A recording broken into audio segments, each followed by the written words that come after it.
Mari kita mulai baca kita surat An-Naba ayat 17 sampai 21. Fokusnya belum masuk.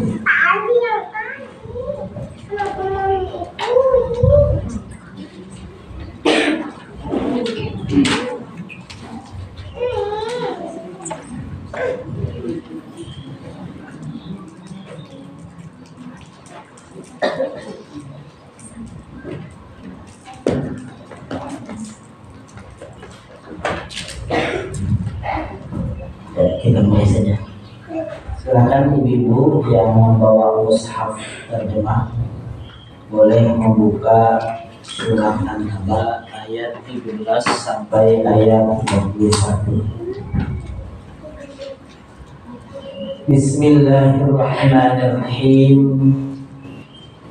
Assalamualaikum warahmatullahi wabarakatuh.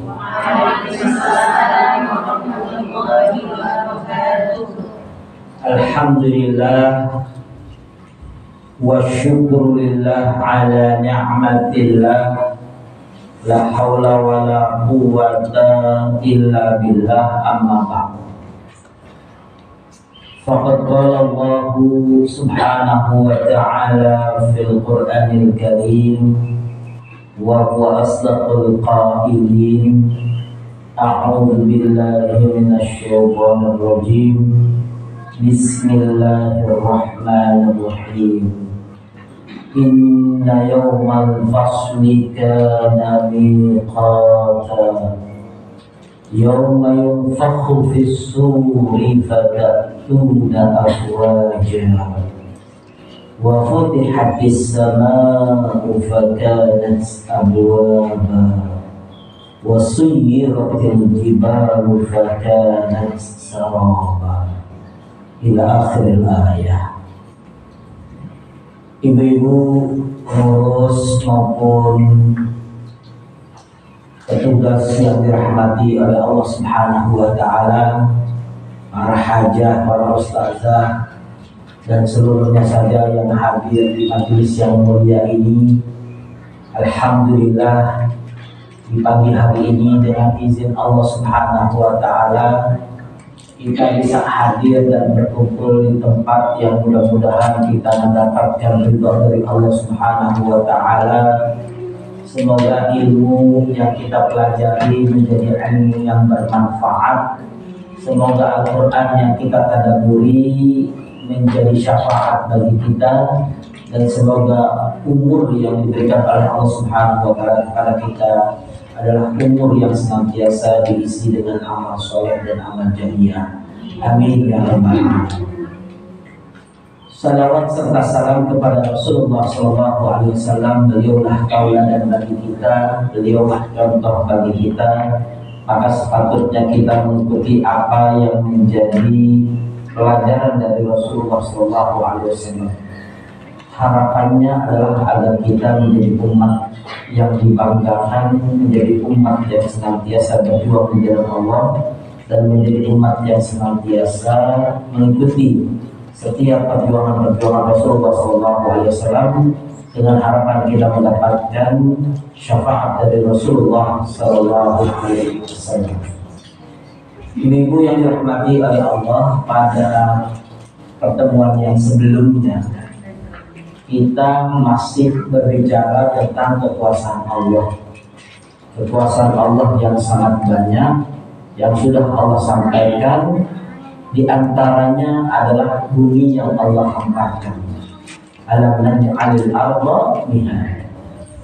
Kemudian kekuasaan Allah Subhanahu wa ta'ala yang kedua digambarkan dengan gunung-gunung yang tertancap kuat ke dalam tanah sebagai penyeimbang bumi ini, yang disebutkan dalam Al-Quran wal jibala autada. Kemudian yang ketiga, Allah Subhanahu wa ta'ala menjelaskan tentang kekuasaannya dengan menciptakan makhluknya secara berpasang-pasangan. bukan hanya manusia yang berpasangan, tapi juga alam ini. Ada siang, ada malam, ada dingin, ada panas, ada kecil, ada besar, ada lembut, ada kasar, ada yang berwarna kulit putih, kuning dan sebagainya. Ini berpasang-pasang. Maka itu adalah tanda-tanda bahwa kekuasaan Allah sedemikian hebat sampai hari ini. Kemudian yang keempat, bahwa Allah Subhanahu wa Ta'ala juga menampakkan kepada kita kekuasaannya dengan cara menjelaskan waktu kita untuk beristirahat. Caranya dengan Allah menjadikan kita tertidur pulas. Jadi kalau kita menjadi orang yang bisa merasakan ketenangan, kedamaian, kesehatan karena istirahat yang cukup, istirahat itu adalah anugerah Allah. Karena banyak orang yang dia punya kekayaan tapi tidak bisa tidur. Banyak orang yang memiliki harta tapi dia tidak bisa merasakan nyenyaknya di atas ranjang yang mahal sekali. Maka kalau kita lihat kekuasaan Allah yang lainnya adalah Allah jadikan tidur kita itu adalah waktu untuk beristirahat. Kemudian yang keenam, yang kelima, Allah Subhanahu wa Ta'ala menjelaskan kepada kita tentang fungsi waktu malam sebagai tempat di mana kita memiliki privasi. Disebutkan wa ja'alna laila libasa, dan kami telah jadikan waktu malam itu untuk kita berpakaian. Artinya kita itu bisa merasa leluasa ketika waktu malam tiba. Kemudian yang selanjutnya, Allah juga telah menjelaskan kepada kita tentang kehebatan Allah menciptakan waktu siang untuk bisa mencari pekerjaan. Jadi di dunia ini, siang ini selalu terlalu sibuk. Ini sebagai dari ibu-ibu kan mungkin hari ini tidak hadir karena ada kesibukan. Apakah jaga bazar, ya, atau hadir ke UMKM, ya, atau mungkin olahraga dan sebagainya. Ya, jadi di waktu siang itu banyak kesibukan, dan kesibukan itu sesungguhnya adalah karunia Allah yang diberikan kepada hamba-hamba. Dan kekuasaan Allah yang ditampilkan juga adalah ketika Allah menciptakan langit di atas sana tanpa dengan tiang-tiang yang kita lihat. Sebenarnya tiangnya ada, tapi kita tidak melihat karena Allah bisa menciptakan apapun tanpa manusia menyadarinya dan mengetahuinya. Kenapa? Karena Allah menyebutkannya wa banaina fawqakum sab'an shidada, dan kami membangun di atas kalian 7 lapis langit yang kokoh. Sebutan kokoh itu berarti dia ada yang mengikat satu sama lain, menguatkan satu sama lain, maka itu disebut shidad. Sedangkan kita melihat langit ini tidak ada tiangnya, maka bagaimana cara mengokohkannya? Hanya Allah telah yang tahu. Kemudian Allah juga telah menggambarkan kepada kita tentang kekuasaannya berkaitan dengan sumber energi. Di antara sumber energi terbesar di dunia ini adalah matahari. Dan Allah menyampaikan wa ja'alna sirajan wahaja, dan kami telah menjadikan pelita yang terang benderang, yaitu matahari. Dan kemudian Allah lengkapi bagaimana kekuasaannya dengan apa yang Allah turunkan dari air hujan untuk kebutuhan manusia. Maka setiap curahan air hujan itu kekuasaan Allah. Ada di sebagian wilayah yang turun air hujannya itu bentuknya sabun, airnya tipis-tipis, tapi kalau sudah menumpuk itu bisa sampai menenggelamkan rumah. Ada yang airnya kecil, ada yang besar, ada yang turun itu batu-batu. Ya, jadi kalau yang turun batu itu biasanya kaca-kaca mobil bisa ikut pecah karena air yang turun dari atas langit itu bentuknya memang sudah seperti batu es yang besar-besar. Jadi kalau kita lihat tipologi kita ini termasuk yang normal-normal saja. Ya, cuma ada air hujan yang turun begitu saja lurus, ada yang terbawa angin, ada yang terbawa badai, tapi intinya semuanya adalah air hujan. Berbeda kalau kita di negara-negara lain. Di negara lain kadang turun salju, kadang-kadang es batu, kadang-kadang turun air yang besar dan sebagainya. Kalau di Indonesia rata-rata airnya sama. Ini cara Allah memberikan pelajaran kepada kita bahwa kita sama-sama di atas muka bumi ini saja mendapatkan bagaimana turunnya air hujan itu berbeda-beda. Ada satu wilayah yang sampai berbulan-bulan tidak terkena air hujan sama sekali. Ada yang setiap hari kena hujan sama setiap hari. Termasuk kita ini ya, karena kita disebut Bogor. Jadi kalau di Bogor itu hujan, itu bukan sesuatu yang luar biasa karena saking sering. Tapi kalau kita pergi ke daerah-daerah, kadang-kadang kita menemukan hujan jarang sekali. Ya, saya ketika di Bogor ini sudah sering hujan, saya pergi ke beberapa wilayah, ke beberapa daerah, saya tidak temukan hujan di sana. Ya, saya ke Semarang jarang hujan waktu itu. Ya, waktu saya pergi ke Jogja juga jarang hujan. Ketika saat patroli Bogor tetap hujan yang lain. Nah, yang mengatur ini semua adalah Allah Subhanahu wa Ta'ala. Kenapa ada sebagian wilayah yang diturunkan hujan, ada sebagian wilayah yang tidak diturunkan hujan. Ada sebagian wilayah yang hujannya itu sampai membuat banjir, tapi ada sebagian wilayah yang hujannya itu tidak memberikan efek apa-apa sama sekali. Ya, binatang tetap mati, rumput tetap mati. Ini menggambarkan kepada kita bahwa yang mencurahkan air hujan itu adalah Allah Subhanahu wa Ta'ala. Kemudian Allah menampakkan kekuasaannya lagi, lindung menjadi hamba wa nabata, untuk kami tumbuhkan dengan air dan biji-bijian dan karang-karang. Jadi dari air yang Allah turunkan itu turun biji-bijian, dan ada juga yang sifatnya tanam-tanam. Nah, yang terakhir wajan datin alfafa, dan taman-taman serta kebun-kebun yang indah. Berapa ibu itu? Kekuasaan Allah ada berapa? Sampai ayat 16 dari ayat berapa tadi? Inna alam naj'alil arda dari ayat 6. Berarti kurang lebih 10 kekuasaan Allah yang ditampilkan kepada kita tentang jawaban ketika orang-orang kafir Quraisy meragukan akan Allah menghidupkan kembali mereka nanti di yaumul qiyamah. Nah, sekarang kita masuk ke dalam surat An-Naba ayat 17. Inna yawmal fasli kana miqata.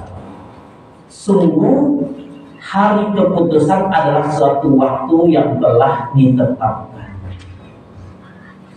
Jadi kalau Allah yang menciptakan langit, menciptakan bumi, menurunkan hujan, kemudian menjadikan manusia berpasang-pasangan, 10 kekuasaannya tadi, kemudian Allah berkata bahwa nanti aku akan datangkan hari kiamat, percaya atau tidak kita? Maka kita pasti percaya. Kenapa? Karena Allah sudah membuktikan 10 kekuasaannya kepada kita dan kita menyaksikannya sendiri. Ya, kecuali kalau ada orang yang hidup di dunia ini tidak ketemu matahari, tidak di atas muka bumi ini, kemudian tidak makan, tidak tidur, kemudian dia tidak mendapatkan hujan, tidak kena matahari dan sebagainya, barangkali dia bisa mengatakan saya meragukan. Tapi bagi kita yang merasakan semua dari kekuasaan Allah ini, tidak ada alasan untuk meragukan kekuasaannya. Maka artinya apa? Bagi setiap orang yang memiliki akal yang sehat, ketika mereka mendengar kekuasaan Allah yang sedemikian hebat, maka apapun keputusan Allah pasti akan diterima dengan mudah. Disebabkan karena kita merasakan sendiri karya ciptaan Allah Subhanahu wa Ta'ala. Ya, kita baru naik kereta cepat 350 km saja sudah merasa bangga. Ditaruh poin tidak rubuh bangga. Padahal bumi ini berputar 1600 km per jam dan tidak ada yang bergerak sedikit pun, kita merasa biasa-biasa saja. Padahal ciptaan Allah lebih hebat daripada penciptaan manusia. Nah, maka apa yang bisa kita ambil pelajaran dari ayat ini, ibu-ibu yang dirahmati oleh Allah Subhanahu wa Ta'ala? Maka yang perlu untuk kita ketahui adalah bahwa surat ini dan ayat ini bukan hanya menjelaskan tentang kekuasaan Allah, juga menjelaskan ketetapan Allah. Apa ketetapan Allah? Inna yawmal fasli kana miqata. Sungguh hari keputusan adalah suatu waktu yang telah ditetapkan. Artinya Allah telah mengatakan kepada kita bahwa hari kiamat itu pasti akan terjadi. Maka apa yang menjadi pertanyaan bagi kita? Kaifa amaratihi wa alamatihi? Bagaimana kemudian kejadian-kejadian yang terjadi sebelum hari kiamat itu dan tanda-tandanya? Kalau kita itu kalau sudah mendapat informasi bahwa hari kiamat itu terjadi, maka pertanyaan selanjutnya adalah bagaimana tanda-tandanya dan bagaimana kejadiannya. Kalau orang kafir ketika dia tidak beriman kepada Allah dan tidak meyakininya, maka mereka tidak perlu bertanya. Sehingga apa yang menjadi perbedaannya? Orang mukmin mendengar informasi tentang hari kiamat, mempersiapkan diri jangan sampai kemudian ketika kiamat itu terjadi mereka ada di dalam hari kiamat tersebut. Berbeda dengan orang kafir, dia cuek, dia tidak peduli, dia tidak mau tahu. Tiba-tiba ketika dia didatangi kepadanya malaikat maut, di saat itu kemudian dia terkaget-kaget dan kemudian baru menyesali. Kenapa saya tidak pernah meyakini apa yang disampaikan oleh Allah berkaitan dengan hari kiamat? Ya, jadi pentingnya bagi kita mempelajari surat An-Naba ini adalah untuk meyakinkan diri kita bahwa hari kiamat itu pasti terjadi, dan yang terpenting juga adalah untuk mempersiapkan diri ketika hari itu datang, bagaimana kondisi kejiwaan kita, apakah kita beriman kepada Allah atau tidak. Ya, kenapa? Karena di sini juga Allah bukan hanya menjelaskan tentang waktu, tentang hari kiamat, Allah juga menjelaskan tentang ciri-ciri dan alamat-alamat datangnya hari kiamat. Mana cirinya? Yauma yunfakhu fis-suri fatatuna afwaja wa futihatis samaa'u fakanat abwaba wa suyyiratil jibalu fakanat saraba. Ini semua adalah 3 dari kejadian fenomena datangnya hari kiamat. Kenapa Bu disebut hari kiamat itu yaumul fasl di dalam ayat ini? Inna yaumul fasl. Kenapa? Karena hadzal yaum haitsu yufarriqu bainal haqqi wal batil. Ketika hari kiamat ini terjadi, maka akan terjadi pemisahan antara yang hak dan yang batil. Apa yang Ibu pahami dengan hak dan batil? Jadi begini Bu, kematian dan waktu yang kita miliki itu sudah ada. Jadi setiap dari kita ini jadwal kematian kita sudah tertulis. Kita meninggal ada yang hari Kamis pukul 2 siang ya sedang di dapur. Ada yang sedang hari Selasa pukul 5 kemudian jatuh dari pesawat gitu. Itu tentunya sudah ditentukan semua dari itu. Nah, yang membedakannya al-fasl itu adalah kalau kita meninggal pada detik di mana Allah sedang menakdirkan kita, yang datang itu malaikat rahmat atau malaikat azab, itu sudah beda. Contohnya Bu, di dalam pesawat nih, tiba-tiba pesawat kita rusak, kemudian kita meninggal dunia karena jatuh pesawat. Di samping kita orang kafir, di samping kita orang muslim, samping kita orang muslim. Maka malaikat yang datang untuk mencabut nyawa yang ini dengan yang ini itu beda. Bedanya malaikat bagi yang mencabut nyawa orang muslim namanya malaikat rahmat, wajahnya seri bercahaya. Orang-orang kafir yang mengambilnya malaikat azab yang wajahnya menyeramkan, sangat hitam dan sembilan rupa. Jadi kalau kita lihat dari hari berpisahnya ruh kita saja sudah diperlakukan berbeda. Ainal haq wa ainal batil. Jadi itu yang disebut inna yaumal fasli. Sesungguhnya hari terjadinya pemisahan kehidupan dunia dan akhirat, terjadinya pemisahan antara hak dan batil, terjadinya pemisahan antara orang mukmin dan kafir pada hari itu. Jadi kalau kita lihat, mohon maaf, kiamat itu kan ada 2 kalau bagi kita. Kiamat sughra adalah kematian kita, kiamat kubra adalah hancurnya alam semesta ini.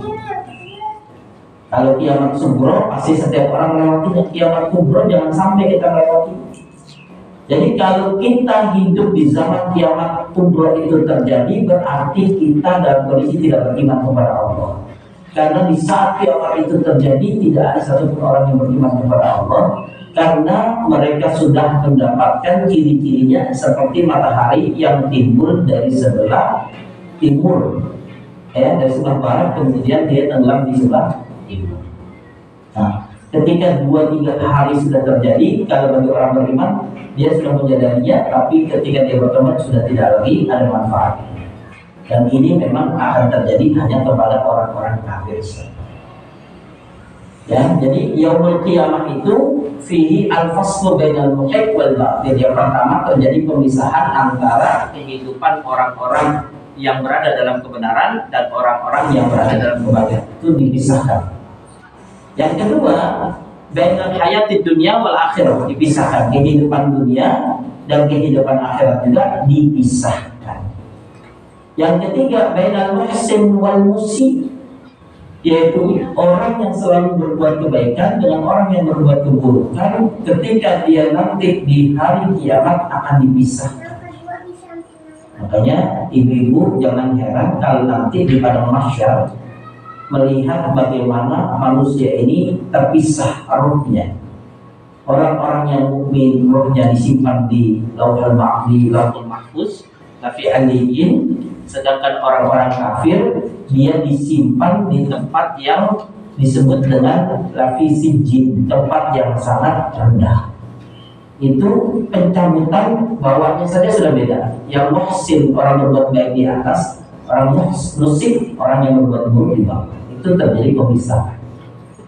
Ya, kemudian yang ketiga, yang keempat, bahwa pada hari itu Allah Subhanahu wa taala akan memberikan kepada manusia kebangkitan yang berbeda-beda. Kalau orang mukmin cara bangkitnya wajahnya cerah ceria dalam kondisi tenang, orang kafir ketika bangkit wajahnya begitu muram, begitu menakutkan dan begitu penuh dengan penyesalan. Hari itu apapun namanya inna yaumal fasli, hari terjadinya pemisahan antara yang hak dan yang batil. Nah, ibu yang dirahmati Allah Subhanahu wa taala, ya, ayat ini menggambarkan kepada kita bahwa hari kiamat itu pasti terjadi, kebangkitan itu pasti terjadi, dihisabnya amalan kita pasti terjadi, pemberian balasan terhadap apa yang kita lakukan di dunia telah pasti terjadi, dikumpulkan dari manusia pertama sampai manusia terakhir pun terjadi. Dan di saat itu Allah tampilkan bagaimana indahnya surga dan mengerikannya api neraka. Itu semua fi yaumil fasli, pada hari di mana Allah memisahkan kehidupan dunia dan akhirat. Kita bisa bayangkan gitu ya, dari sejak zaman Nabi Adam sampai nanti hari kiamat semua orang dikumpulkan. Itu wajah-wajah itu begitu banyak yang berbeda-beda. Ada yang menyesal, ada yang takut. Ya, kalau ibu tentunya mohon maaf ya, suatu saat berada di daerah yang penuh dengan musibah kemarin, akhirnya ada gempa, banyak orang berlarian. Itu kalau kita lihat wajahnya panik, takut. Ya, kalau kita lihat ketika terjadi gunung meletus ya di Sinabung, banyak orang yang lari, ya, wajahnya itu penuh dengan ketakutan. Ya, tapi kalau kita lihat contohnya seperti yang terjadi di Palestina ketika dibombardir, ya, ada anak kecil yang tenang, ada yang senyum, ada yang nangis, ada yang menjerit, ada yang ketakutan. Itu wajah-wajah mereka sedemikian. Nanti di hari kiamat seluruh wajah manusia itu saling melihat satu sama lain. Maka orang-orang yang muhsin, orang-orang yang berbuat kebaikan, wajahnya cahayanya juga akan terlihat tampak dengan jelas. Sedangkan orang-orang kafir, seluruh penyesalan mereka terjadi. Sehingga ibu-ibu yang dirahmati oleh Allah, dalam kehidupan dunia kita yang sangat sementara ini kan yang menjadi pertanyaannya adalah bahwa ujian yang Allah berikan kepada kita itu mampu kita lewati atau tidak. Karena kita melewatinya penuh dengan kesabaran, penuh dengan keikhlasan, barangkali itu yang akan menjadikan kesabaran itu yang menjadikan kita memiliki cahaya di alam barzah nanti, memiliki cahaya di alam di padang mahsyar nanti. Tapi kalau kita hidup ini penuh dengan emosi, dengan marah, dengan kebencian, dengan dendam, dengan penyakit hati, lalu nanti wajah kita kira-kira ketika ada di padang mahsyar, apakah wajahnya yang cerah atau menjadi wajah yang penuh dengan penyesalan? Itu tergantung pada bagaimana perilaku kita sehari-hari. Makanya kita selalu berusaha untuk menjaga jangan sampai kita ini menjadi orang yang menyesal di hari di mana Allah sudah tetapkan sebuah keputusan. Kemudian selanjutnya, yauma yunfakhu fis suri fatatuna afwaja. Ayat 18-nya. Yaitu pada hari ketika sangkakala ditiup lalu kamu datang berbondong-bondong. Ya, jadi yang disebut dengan tiupan itu, Bu, itu tiupan yang dilakukan oleh malaikat yang bernama Israfil. Malaikat itu meniupkan. Wallahu a'lam, kita tidak tahu yang ditiup itu seperti apa. Kalau ilustrasi yang kita dengar itu kan trompet, Bu, yunfakh. Nafkah itu seperti sejenis trompet. Tapi ini kan trompetnya trompet dunia. Ya, kenapa, Bu? Dari suara trompet yang ditiupkan oleh Israfil ini, dunia ini semuanya akan hancur. Dan itu akan terjadi 2 kali, Bu, ya. Jadi kalau kita lihat nanti akan terjadi 2 kali. Yang disebutkan di dalam ayat ini sebabnya tiupan yang kedua. Tiupan yang pertama itu ketika ditiupkan bumi-bumi hancur dan saat itu tidak ada yang tersisa. Ya, makanya ditanyakan kepada Rasulullah SAW yang disebut dengan nafkah itu seperti apa? Ya, Rasulullah SAW mengatakan nafkah itu arba'un. Ya, kemudian ada yang mengatakan arba'un sanah, ada yang mengatakan arba'un syahr, ada yang mengatakan arba'un yauman. Itu yang namanya tiupan yang suaranya menderu sedemikian rupa. Itu ada yang mengatakan masa terjadinya peniupan itu kurang lebih 40 masa, 40 tahun.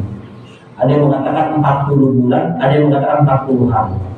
Ketika dijelaskan dan ditanyakan tentang hal itu, kemudian Rasulullah SAW tidak mengomentari. Artinya dalam hal ini ada kemungkinan menurut ulama hitungan waktunya berbeda dengan hitungan waktu kita.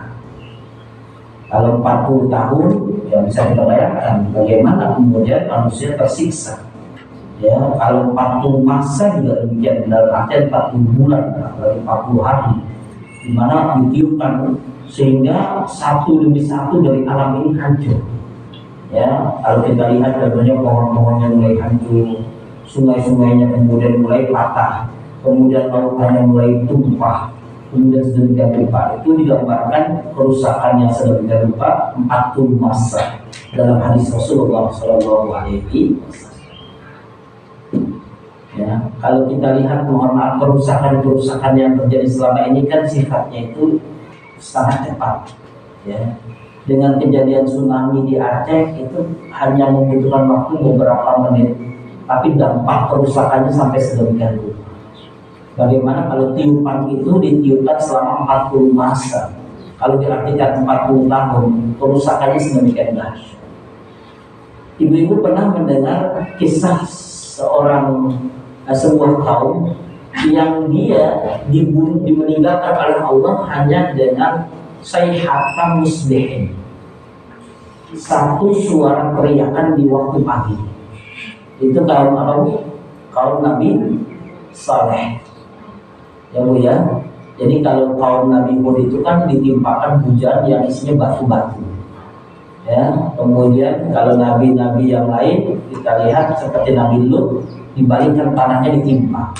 Nah, Nabi Saleh itu dimeninggalkan dengan satu teriakan yang sangat keras. Setiap orang meninggal kahalihi, dalam kondisi seperti dia melakukan sesuatu. Jadi, Bu, ada yang pagi-pagi sedang nyapu, teriakan itu begitu kencang, dia langsung meninggal. Ada yang sedikit di dapur, dia meninggal langsung. Ada yang ketika dia dalam kondisi masak, langsung dia meninggal. Artinya, saya tahu musbih, satu teriakan saja meninggalkan mereka satu waktu pagi.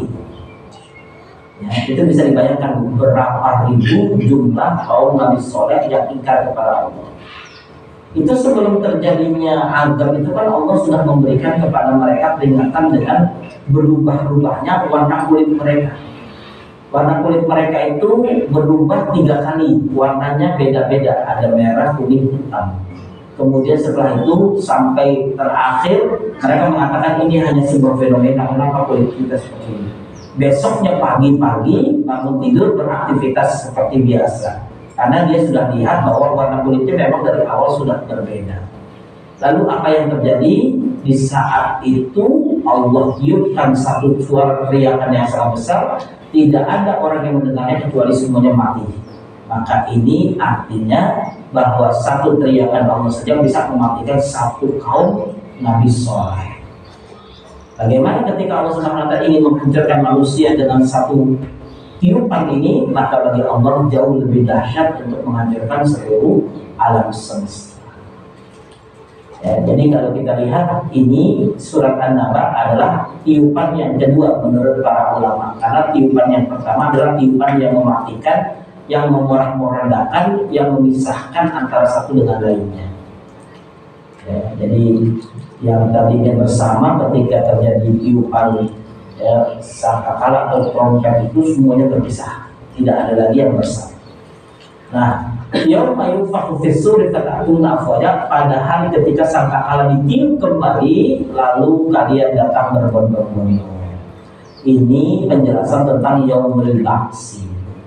Kemarin saya sudah jelaskan ya ibu-ibu ya. Jadi ruh orang beriman dengan ruh orang kafir itu kan sudah terpisah dari awal. Walaupun ibu satu kuburan dengan orang kafir, itu ruhnya itu di bawahnya itu berbeda, perlakuannya juga berbeda. Maka kalau orang yang beriman ini disimpan di tempat yang tinggi. Nah, ketika saat Allah memerintahkan malaikat Israfil untuk meniupkan yang kedua kalinya, pada saat itu kemudian keluarlah dari sebuah lubang yang besar seperti trompet itu ada ruh-ruh yang berwarna putih. Ruh itulah ruh orang-orang mukmin. Dia turun ke bumi akhirat nanti dia cari tubuhnya.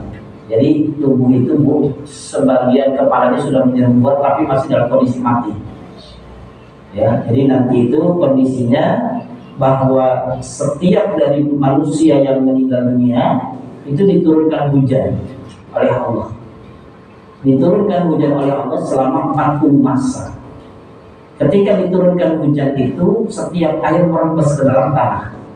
Setiap rembesan itu akan menyentuh ekor dari setiap manusia yang meninggal dunia. Dengan cara apapun dia meninggal, mau dia terbakar, dibom, atau dia jatuh dari pesawat. Tapi yang jelas menyisihkan beberapa butir-butir dari tulang ekornya yang paling belakang. Ya. Nah, ketika itu berserakan nanti di atas muka bumi akhirat, saat itu diturunkan hujan, setiap air itu pasti akan menyentuh titik itu. Dan kemudian dari titik itulah dia berubah menjadi seperti manusia sedia kala. Ya, umurnya. Bahkan kemarin saya sampaikan apa Bu, tingginya berapa? Rata-rata kita tingginya dibangkitkan itu 28 meter. Ya, 20 sampai 30 meter. Ya, karena kalau ditarik mundur malah susah. Nabi Adam tingginya jadi 2 meter. Gara-gara kita orang Indonesia 1,7 meter, 170, 180. Jadi bukan dipendekkan, tapi justru kita dibuat seperti mereka. Itu manusia sama. Nah, ketika tubuhnya itu sudah tulang itu terkena oleh air, maka dia tumbuhnya.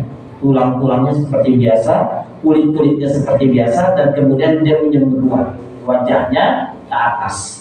Di saat itulah kemudian Allah tiupkan sangkakala dan ruh itu sudah keluar. Ruh kita itu keluar. Tergantung kalau keluarnya itu dari tempat yang gelap gulita, itulah fisik jin dari dalam tanah, maka dia mencarinya ke atas muka bumi ini dengan cara mencari wajah mereka yang gosong dan gelap gulita. Sedangkan orang-orang yang mukmin dicari tubuhnya dan kemudian ditemukan. Masuklah mereka ke dalam tubuh masing-masing. Itu disebut dalam surat At-Takwir, wa idzan nufusu zuwijat. Ya, tidak kan suku wirat wa idzan apa itu?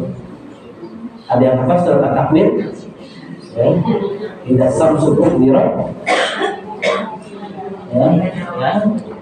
Kadang Wa idzal biha. Ya.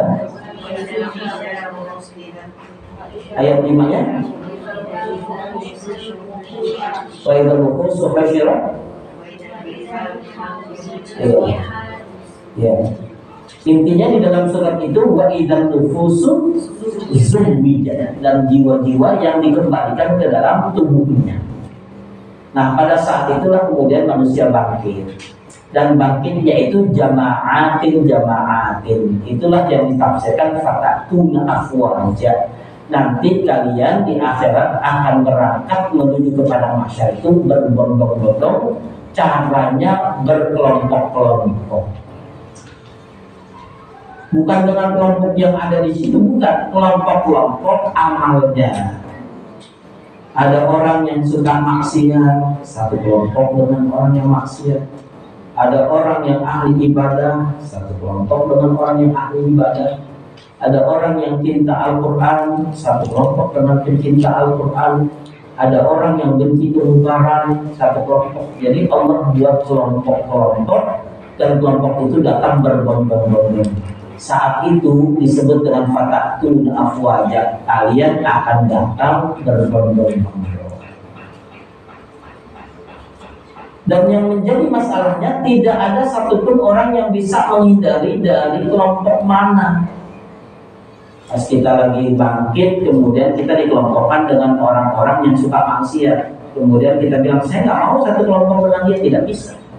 Karena pengkelompokan itu sudah sesuai dengan amal dari setiap orang di dunia ini. Ya, jadi kalau ibu-ibu mau satu kelompok dengan pemain-pemain Korea, artis-artis, itu bisa ikuti langkah mereka. Ya, hidup dengan gaya mereka pesta pora, hedonis, kemudian mereka berbuat kemaksiatan dan sebagainya.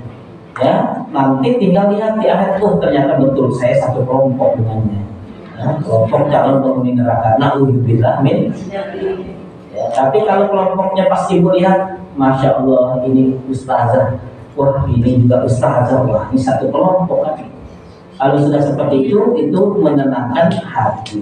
Ya, makanya di sini tidak ada orang yang bisa menolak pengkelompokan yang terjadi pada saat kita dibangkitkan dari alam dunia itu. Jadi dari situ saja sebenarnya sudah kelihatan ibu rahimahullah. Bicara tentang masalah al-haq wal batil itu bukan bicara tentang masalah selera, suka atau tidak suka, mau atau tidak mau, tapi kita bicara tentang bagaimana masa depan di akhirat nanti. Makanya kita tentunya diperintahkan untuk selalu bersama dengan orang-orang soleh, dengan orang-orang alim. Ya, bahkan kata Rasulullah SAW, ya, almarhum ma'aman ahabba. Seseorang itu akan bersama dengan orang yang dicintainya. Kan pernah saya ceritakan Bu, ya, ada seorang sahabat Nabi, mukanya sudah lusuh, ya, namanya siapa? Sauban. Jadi Sauban itu sahabat Nabi, itu pernah maula. Maula itu mantan orang yang bekerja dengan Nabi kemudian dimerdekakan. Ya, jadi kerja dengan Nabi, mungkin dulu budak kemudian dimerdekakan. Suatu saat kemudian wajahnya itu lusuh sekali, kelihatan kayaknya susah tidur. Kemudian Rasulullah melihat, ya Sauban, apa yang terjadi denganmu? Maka kemudian Sauban mulai berkata, ya Rasulullah, aku tahu bahwa engkau memiliki derajat yang sangat tinggi. Kalau di dunia, kapan aku rindu kepada engkau, aku tinggal datang. Ya, kalau Sauban kangen dengan Rasul, pura-pura namanya Rasul, makanya Rasul mengingat. Karena apa? Karena kangen rindu ingin bertemu Rasul. Sauban ini. Karena apa? Khadimul Rasul, karena dia adalah pembantu Rasul. Jadi orang yang paling banyak berinteraksi dengan Rasul itu adalah orang-orang yang hidup bersama dengan Rasul, seperti Anas bin Malik, kemudian Abdullah bin Mas'ud, ya, kemudian diantaranya Sauban ini. Kemudian Sauban ini suatu saat berpikir, apakah saya bisa mendapatkan kehidupan di akhirat seindah kehidupan di dunia? Kenapa? Karena indah hidup bersama dengan Rasul. Walaupun dia hanya sebagai seorang khadim, melihat senyum Rasul itu sudah menyejukkan hati. Melihat tatapan Rasul itu sudah membuat hati bahagia dan tenang. Jadi Sauban itu membayangkan seandainya saya bisa hidup bersama Rasul bukan hanya di dunia, tapi di akhirat. Tapi Sauban kemudian mengatakan bahwa tidak mungkin, Rasul itu makhluk yang mulia, ibadahnya sedemikian rupa, dicintai oleh Allah. Itulah yang membuat Sauban sedih, dan kesedihan itu terbawa sampai pada akhirnya ditegur oleh Rasul. Ya Sauban, kenapa engkau sedih sekali? Kata Sauban, ya Rasulullah, aku sangat mencintai engkau, tapi aku tahu bahwa mungkin aku tidak bertemu seperti aku bertemu dengan engkau di dunia. Itulah yang menjadikan kekhawatiran kalau aku tidak bisa hidup bersamamu di surga Allah Subhanahu wa taala. Maka kemudian Allah Subhanahu wa taala turunkan ayat Al-Qur'an bahwa orang-orang yang bisa mendapatkan hidup bersama dengan Rasulullah SAW adalah orang-orang yang taat kepada Allah, dan mereka adalah orang-orang yang masuk dalam kategori minan nabiyyin wasyiddiqin wasyuhada'i wassalihin. Ya, 4 golongan manusia yang bisa hidup bersama dengan Rasulullah di surga adalah 4 tadi. Ya, orang yang taat kepada Allah Subhanahu wa taala dan Rasulnya, yaitu orang yang selalu bersama kategori nabi. Kalau kita nggak mungkin menjadi nabi.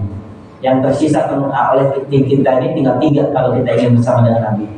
Minasyuhada'i, ya minasyiddiqin wasyuhada'i wassalihin. Kalau kita tidak bisa menjadi orang yang siddiq, ya kita tidak bisa menjadi orang yang syuhada, kita minimal menjadi orang salihin. Syukur-syukur kita bisa semuanya. Maka mudah-mudahan kita bisa bersama dengan Rasulullah SAW. Artinya Rasulullah mengatakan kepada sahabatnya ini Sauban, kalau kau ingin bersamaku di surga, maka gapailah 3 kategori ini, minasyuhada'i wasyiddiqin wassalihin. Kalau kemudian dia mencintai Rasul tapi tidak menjadi orang-orang ini, maka dia tidak punya kesempatan bertemu dengan Rasulullah SAW.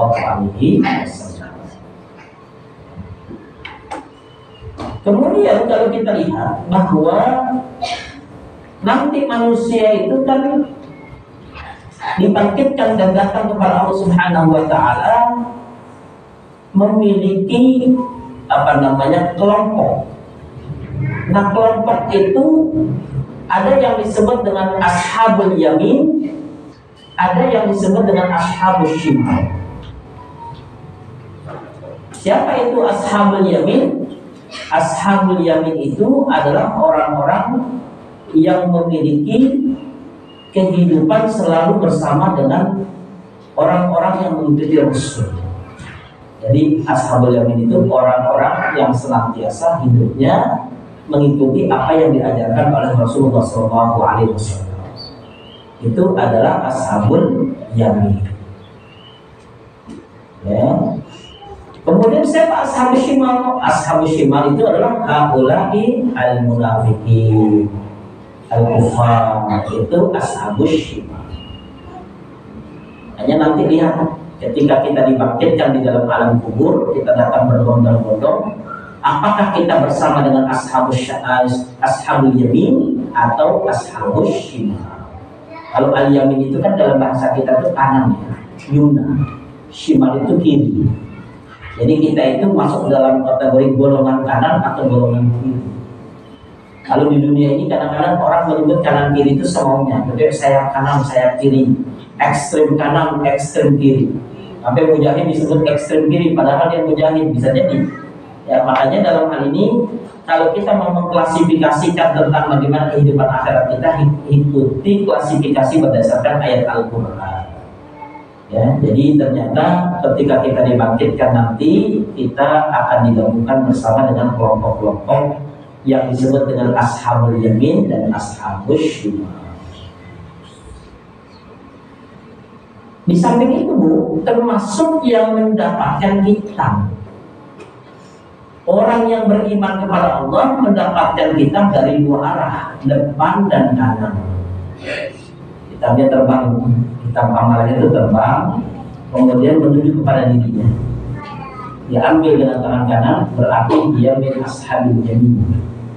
Dia menerima kitabnya dengan tangan kanan atau di hadapannya.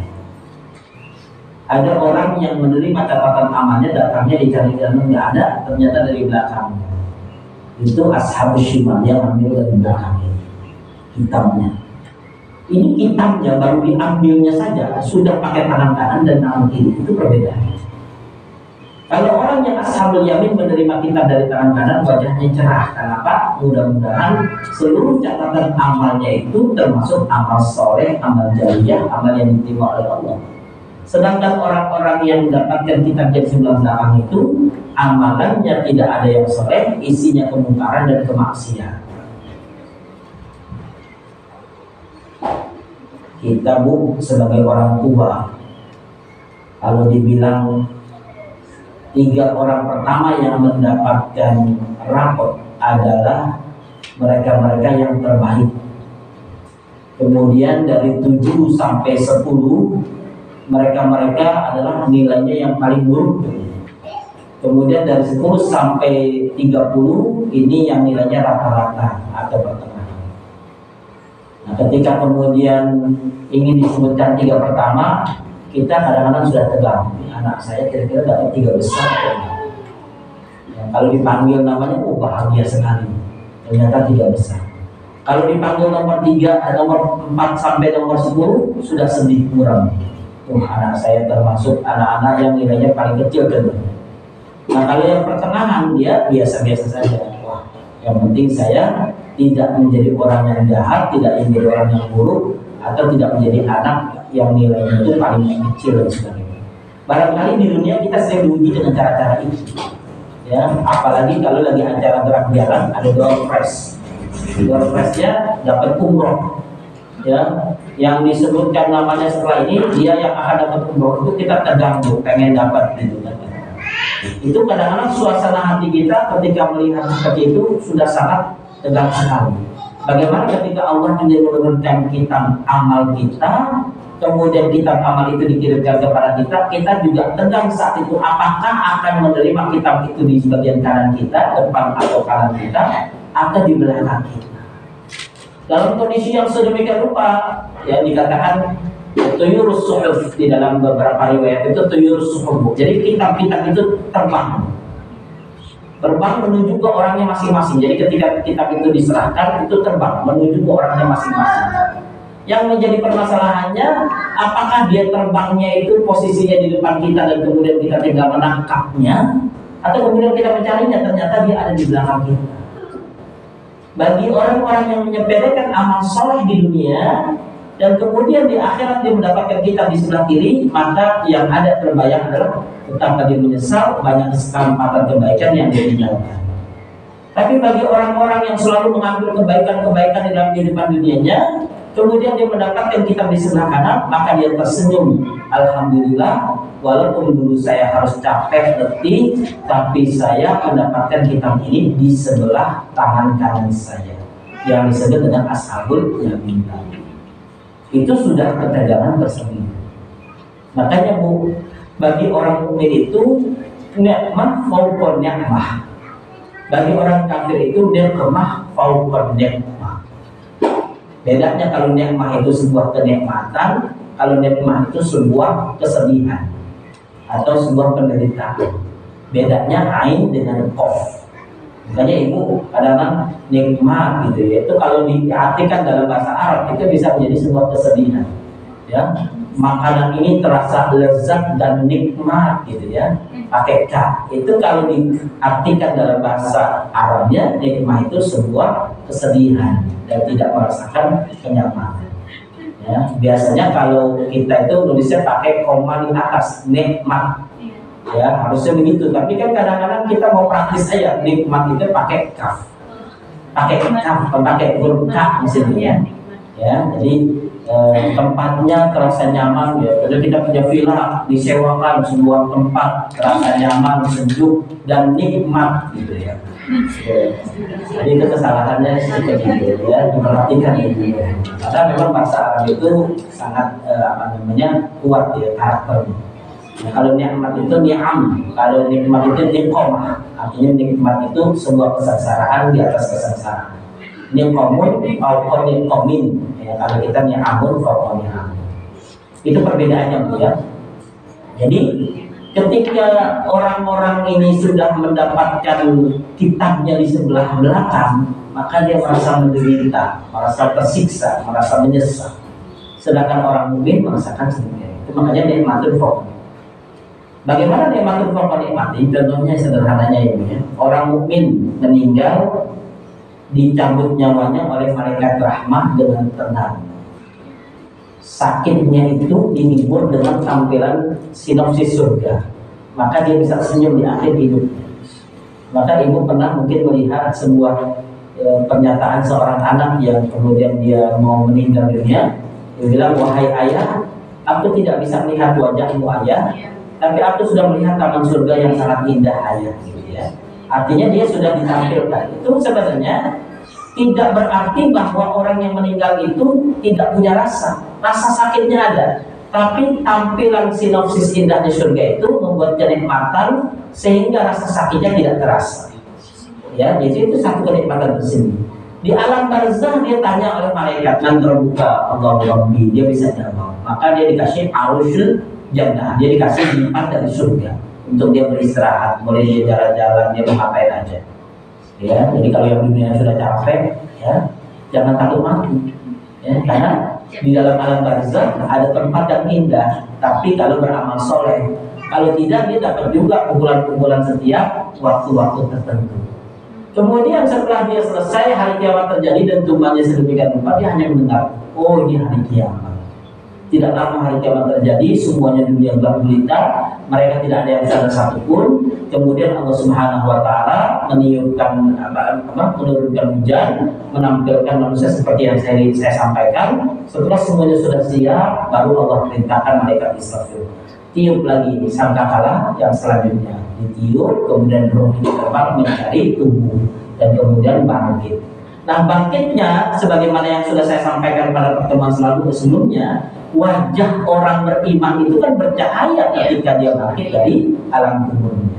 Sudah tidurnya di alam barzah, nyaman di atas dipan surga, meninggal dunia dalam artian hilang kesadaran di hari kiamat dalam kondisi tenang, tidak seperti yang disebutkan orang-orang kafir yang panik sedemikian rupa dalam surat Az-Zalzalah. Kemudian ketika dibangkitkan, dia sudah dalam kondisi wajah bercahaya.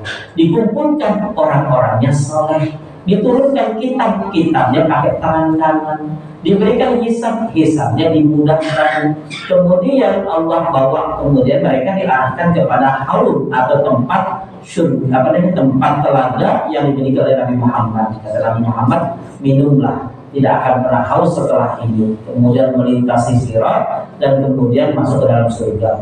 Itu bagi orang yang mendapatkan kenikmatan dari dunia sampai akhir. Orang yang beriman kepada Allah Subhanahu. Orang kafir yang mencabut nyawanya, malaikat azab dipukul-pukul, ditarik-tarik, di apa namanya itu kalau bahasa itu dihentak-hentakan, perutnya itu kalau keluar gitu. Kalau bahasa Betawi itu dibetok. Keluar nggak? Mau keluar nggak? Ya, kemudian di alam barzah ditanya man rabbuka, nggak bisa jawab, dipukul lagi. Selama di dalam alam barzah itu dia mendapatkan bagaimana siksaan-siksaan untuk menjelaskan bahwa apa yang dilakukan semua. Kemudian setelah itu dia di hari kiamat, walaupun sudah meninggal dunia, ketika hari kiamat terjadi, dentumannya itu tersiksa mereka di dalam alam barzah, di alam kubur mereka. Sampai hari kiamat ini betul-betul terjadi, dunia menjadi hening, tidak ada, dan kemudian mereka hilang kesadaran. Dan ketika mereka dibangkitkan dengan wajah yang muram dan gelap gulita. Ada yang buta, ada yang berwajah seperti binatang dan sebagainya. Dan kemudian mereka dikumpulkan bersama dengan orang-orang itu yang disebut dengan ashabus shimal.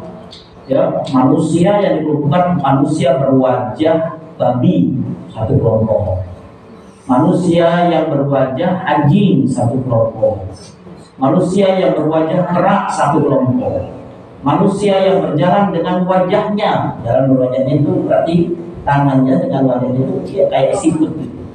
Ya, kalau di sekarang ini kan kita pernah lihat orang breakdance. Orang breakdance itu kadang-kadang dia bisa mainkan tangannya itu dia bisa jalan, dia bisa lama gitu ya. Nanti di akhirat itu nggak aneh lagi, tapi itu orang-orang yang selalu mengingkari ayat-ayat Allah. Jalannya itu seperti itu. Bisa dibayangkan dalam kondisi seluruh manusia berkumpul melihat aneka ragam, ada yang badannya bercahaya, ada yang wajahnya tenang, ada yang wajahnya tenang-tenang, ada yang panik, ada yang takut, ada yang berwajah binatang. Itu merupakan sesuatu fenomena yang menjelaskan kepada kita bahwa tidak ada satupun ayat Al-Quran yang tidak ditampilkan oleh Allah kebenarannya. Bagi orang-orang yang beriman kepada Allah, beruntunglah. Karena apa? Karena kita termasuk orang-orang yang selalu berupaya untuk mengisi waktu-waktu kita dengan kebaikan. Tapi bagi mereka yang tidak mengisinya dengan kebaikan, maka mereka akan menjadi manusia yang menyesal. Kita lanjutkan. Wa futihatis sama'u fakanat abwaaba. Dan langit pun dibuka, maka terdapatlah beberapa pintu. Jadi ayat ini menggambarkan kepada kita bahwa ternyata pintu-pintu di dalam alam akhirat itu ternyata ada dan banyak. Untuk siapa pintu-pintu itu? Untuk mengklasifikasi mana orang yang benar, mana yang salah, mana orang-orang yang bisa masuk ke dalam langit rohnya atau mana yang tidak. Jadi Bu, kita ini kalau meninggal dunia, ruh kita kan dibawa oleh malaikat. Ruh kita ini akan dibawa ke langit. Di tengah jalan ada manusia-manusia yang wangi tubuhnya itu sangat wangi, tergantung amal solehnya. Kemudian para malaikat yang dilintasi oleh orang ini mengatakan, ya, betapa beruntungnya engkau wahai fulan bin fulana. Itu disebut namanya. Jadi ruh kita itu dikenali oleh malaikat. Jadi kalau ditanya malaikat, siapa ini? Namanya fulana binti fulana. Fulana binti fulana. Ya. Kemudian setelah itu diangkat ke atas. Kemudian mereka mengatakan selamat kepada fulana binti fulana. Selamat kepada, dan itu kita dengar. Selama kita diangkat roh kita itu, kita dengar semua sambutan malaikat itu. Sampailah kemudian di pintu langit. Pintu langit itu kita lihat sendiri. Kita kira-kira pintu langit yang mana yang Allah terima untuk kita masuki. Karena di situ amal soleh kita diletakkan. Ya, lafi aliyyin, ya, innal abrara lafi aliyyin. Orang-orang yang selalu berbuat kebaikan itu diletakkan di atas langit yang tinggi. Jadi pintu-pintunya itu dibuka. Tidak bisa manusia melakukannya kecuali dengan kawalan malaikat. Maka kita dikawal oleh malaikat. Maka malaikat yang membawa kita itu malaikat siapa? Malaikat seperti apa? Ya, jelas malaikatnya malaikat maut, tapi kan ada petugasnya yang mengangkat. Ya, ada petugas yang mencabut nyawa, ada petugas yang mengangkat. Nah, yang mengangkat ini tergantung pada kesolehan kita. Semakin solehahnya kita, semakin yang mengangkatnya itu adalah malaikat-malaikat pilihan. Kemudian berangkat sampai ke langit sana. Kemudian Allah Subhanahu wa Ta'ala perintahkan kepada malaikat itu, letakkan amalan orang solehah ini di tempat ini. Maka kita lihat itu pintunya di bawah kita, dan kita diperintahkan kembali ke dalam alam barzah kita. Orangnya diturunkan kembali. Nah, kalau orang-orang yang kafir, orang-orang yang munafik, orang yang tidak diterima, maka ketika diangkat oleh malaikat kemudian langsung tertolak di pengawalan pertama. Kata malaikat, tidak boleh orang ini masuk ke dalam, tidak layak dia diterima di dalam. Dia itu lafi sijin, dia itu harus diletakkan di dalam kerak bumi yang paling dalam, yang paling gelap, yang paling bau. Disitulah diletakkan amalnya. Maka orangnya pun dibawa ke sana. Dan kemudian dia melihat bagaimana mengerikannya tempat di mana diletakkan kitabnya, dan di saat itulah kemudian kitab itu diletakkan dan orangnya dikembalikan ke dalam alam barzah. Dan di alam barzah itulah kemudian datanglah malaikat. Malaikat yang bertanya, man rabbuka? Kalau dia mukmin, dia mendapatkan arus jannah, mendapatkan dipan dari surga. Ya, ibu pernah beli dipan yang mahal tuh? Ya, ibu beli dipan yang mahal kadang-kadang juga gak nyaman. Ya, tinggi ketinggian, rendah-rendahan kadang-kadang. Kalau arusyul jannah itu dipan yang Allah perintahkan malaikat itu untuk membawakan kepada orang yang bisa menjawab soal kubur. Jadi kalau dia bisa menjawab pertanyaan yang sederhana sebenarnya kalau kita ya, tapi kan tergantung amal kita. Bukan karena profesornya kita atau dokternya kita atau pintarnya kita, bukan, karena amal soleh. Siapa Tuhanmu, ya, kemudian apa kitab sucimu, kemudian siapa laki-laki yang datang kepadamu dan apa agamamu. Kalau kita menjawab semuanya dengan clear, artinya dengan clear, dengan jelas, maka akan mendapatkan tawaran mau jalan-jalan santai di surga dari dalam al-barzakh, ya, atau dia bernostalgia dengan amal solehnya, ya dia ngobrol untung dulu kamu rajin kan, ini ngobrol sama amal solehnya sendiri, ya, atau dia mau tidur, itu pilihan, ya. Makanya kalau kita lihat orang-orang yang seperti ini, ya, kita lihat mereka itu ketika di alam barzakh sudah tenang, ya. Nah, yang satunya lagi ketika dia tertolak, dia kemudian ditanya di dalam soal kubur, dia tidak bisa menjawab. Ini gambaran kepada kita bahwa langit-langit itu memiliki pintu-pintu, dan pintu-pintunya dikawal oleh para malaikat. Dan orang-orang yang berhak untuk melewati pintu itu adalah orang-orang yang mendapatkan izin dari Allah. Dan orang yang mendapatkan izin dari Allah adalah ruh-ruh orang-orang yang beriman kepada Allah dan Allah mencintainya. Wa futihatis sama'u fakanat abwaba, dan langit pun dibuka maka terdapatlah beberapa pintu.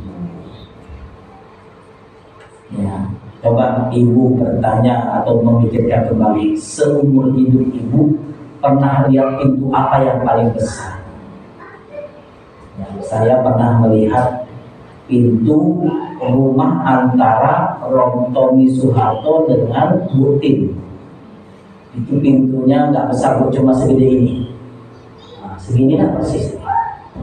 Cuma dia pakai jati, jadi dorongnya tuh agak kencang. Jadi dua pintu nih, dua ini, yang satu dibuka sana, satu dibuka sana.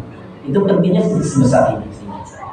Itu pintu bukan jendela. Kalau ini kan banyak pintunya, dia satu pintu lebar gitu. Nah, makanya saya membayangkan, ini kalau mau masuk itu bisa mobil juga masuk lah. Itu di Jalan Cendana, waktu di Cendana waktu itu saya lagi duduk santai, kemudian datang Tommy waktu itu, kemudian dia pencet sesuatu, tadinya ruang tamu jadi seperti minibar, dia cuma bergerak sendiri di zaman itu. Kalau sekarang kan kita nggak tahu. Nah, kemudian saya kira kok ada pintu di belakang, ternyata itu pintu penghubung. Waktu itu Soeharto masih hidup. Saya waktu itu mengantarkan seseorang ingin bertemu dengan Soeharto karena dipanggil, jadi saya waktu itu sempat ikut. Saya lihat pintunya besar juga ya. Yang saya herannya itu ternyata jati sebesar itu gimana cara mintanya ya, membawa alam Islam. Tapi pintunya segitu. Ya, nah, artinya apa ini berahmatullah? Kalau kita melihat pintu-pintu di dunia ini kan kecil-kecil. Pintu-pintu langit itu jauh lebih besar daripada pintu-pintu dunia ini. Maka kalau orang itu semakin soleh, semakin alim, pintunya itu semakin bisa digabungkan. Ya, makanya kalau ibu belajar tentang pintu surga itu ya, bagaimana cara terbukanya pintu surga, bagaimana nama kita dipanggil dalam pintu itu. Ya, jadi kalau ibu pernah mendengar contohnya ada hadis bin Ayy Abwa bin Sya'ah, ibu boleh masuk surga dari pintu mana saja itu. Ketika ibu keluar dari sebuah perjalanan yang sangat indah, karena perjalanan menuju pintu surga itu kan membutuhkan waktu cukup panjang. Sepanjang jalan itu ibu sudah mencium wangi-wangian, suara gemericik air, kemudian suara burung yang berkicau, itu sudah sangat lama, sangat panjang itu. Nah, ketika dalam perjalanan itu, ya kita melihat semua keindahan itu, ya yang namanya batu-batu alam yang indah itu sudah ada. Nah, ketika kemudian tampak pintu-pintu surga itu, kulluban ya beruna, setiap pintu itu manggil kita. Fulana binti Fulan, masuk lewat sini aja. Yang satunya lagi, Fulana binti Fulan, masuk sini aja. Kata dia, saya masuk pintu yang mana ini gitu. Ada pintu surga semua, dari pintu mana saja silakan masuk. Artinya dia bisa masuk tanpa dia menghitung. Kalau orang yang punya satu amalan, dua amalan, dia dipanggil dengan pintu amalannya. Tentunya dia rajin puasa, maka dia akan dipanggil oleh babur royan. Dia suka bersedekah, dia dipanggil di babur sedekah. Tapi kalau dia berbuat kebaikan, semua pintu panggil dia. Ya, akan berbeda suasananya. Dan pintu itu adalah pintu-pintu surganya Allah Subhanahu wa Ta'ala. Itu yang ke-19 ya.